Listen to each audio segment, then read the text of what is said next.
We all love a good dose of sunshine, right? It feels great on our skin, lifts our mood, and gives us a healthy glow. But what if I told you that too much or too little sun could actually be harming your body? It's true, our bodies need sunlight, but there's a fine line between getting enough and overdoing it. In today's video, we'll explore the health effects of both too much and too little sun, and how you can find the perfect balance for your well-being. Let's dive in. 1. The benefits of sun exposure. Let's start with the positive side, because there are some serious benefits to soaking up the sun. Sunlight is the body's natural way of producing vitamin D, which is absolutely vital for a number of bodily functions. Think of vitamin D as your body's fuel for bone health. It helps your body absorb calcium, which keeps your bones strong and your teeth healthy. Without enough vitamin D, your bones can become brittle, which increases your risk of fractures and conditions like osteoporosis. But vitamin D isn't the only thing sunlight provides. Exposure to sunlight also triggers the production of serotonin, a chemical in your brain that helps regulate mood. This is why many people feel happier and more energized when they're out in the sun. It's like getting an instant mental pick-me-up. So, a little bit of sunlight can improve your mood, boost your energy, and make you feel more positive overall. And here's a fun fact. Sunlight can even help improve your sleep. Your body's internal clock, or circadian rhythm, is regulated by light exposure. Sunlight helps signal to your body when it's time to wake up and when it's time to sleep. Getting natural light during the day helps you feel more awake. And exposure to light in the evening can help reset your sleep cycle for a better night's rest. 2. The dangers of too much sun. Now, while the sun has many benefits, it's important to remember that too much of a good thing can become harmful. The most obvious consequence of excessive sun exposure is sunburn. Sunburn is your skin's way of saying, "Hey, I've had too much."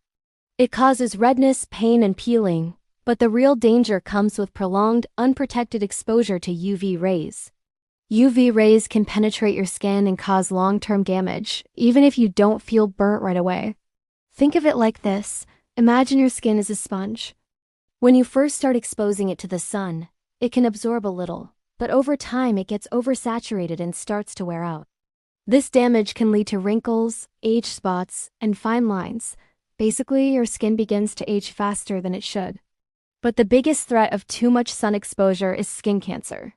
UV rays can damage the DNA in your skin cells, which can lead to mutations and the development of cancerous cells. The risk of skin cancer increases with repeated sunburns or chronic exposure without proper protection. Melanoma, the most serious form of skin cancer, is directly linked to UV exposure. So even if you're not getting sunburned, prolonged exposure to the sun without sunscreen or protective clothing can still put you at risk. 3. The risks of too little sun.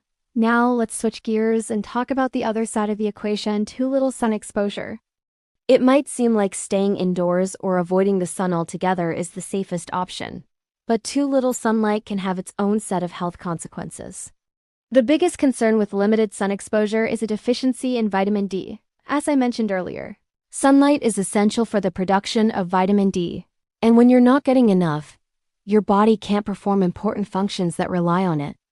Without enough vitamin D, your body can't properly absorb calcium, which affects your bones.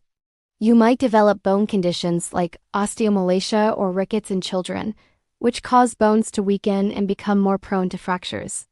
But the risks don't stop there. Low vitamin D levels have been linked to a variety of health problems, including increased risk of heart disease, diabetes, and even certain types of cancer. Additionally, not getting enough sunlight can affect your mental health. Many people suffer from seasonal affective disorder, SAD, a type of depression that occurs when there's less sunlight during the colder months. When you don't get enough sunlight, your body struggles to produce serotonin, and your mood can take a serious hit. You might feel tired, unmotivated, or even anxious. It's like your body's natural energy source is running low. So, it's not just about getting some sun, it's about finding that balance where your body can produce enough vitamin D and serotonin to keep you healthy and happy. 4. How to strike the perfect balance. So, how do you find the perfect amount of sun exposure without going to either extreme? The key is moderation. Experts recommend getting around 10 to 30 minutes of sun exposure a few times a week, depending on your skin tone, where you live, and the time of year. Lighter skin tones tend to need less sun to produce enough vitamin D, while darker skin tones might require more exposure. If you're concerned about getting too much sun, especially during peak hours from 10 a.m. to 4 p.m., you can still reap the benefits by wearing sunscreen, protective clothing, and seeking shade when needed. Remember, sunscreen isn't just for the beach. Use it every day to protect your skin from the harmful effects of UV rays. If you live in an area where sunshine is scarce, or if you just don't spend much time outdoors, try to supplement your sun exposure by getting vitamin D from foods like fatty fish, salmon, mackerel, fortified dairy products, egg yolks, and even some mushrooms. If needed, you can also consider taking a vitamin D supplement after speaking with your doctor. Even on cloudy days, your skin can still absorb UV rays. Up to 80% of UV rays can reach your skin through the clouds. So, even if you don't feel the sun's warmth, it's important to protect your skin whenever you're outside for extended periods of time. In conclusion, in the end, sunlight is essential to our health. But like everything else in life, balance is key. Too much sun can cause long-term damage to your skin and increase your risk of skin cancer, while too little can lead to vitamin D deficiency and affect your mood. The goal is to get enough sun to enjoy its benefits: vitamin D, improved mood, and better sleep without overdoing it. Protect your skin, find that sweet spot of sun exposure, and make sure you're keeping your body and mind in check. How do you balance sun exposure in your life? Let me know in the comments below. And if you found this video helpful, be sure to hit that like button and subscribe for more tips on how to live your healthiest life. Stay sun smart, and I'll see you in the next video.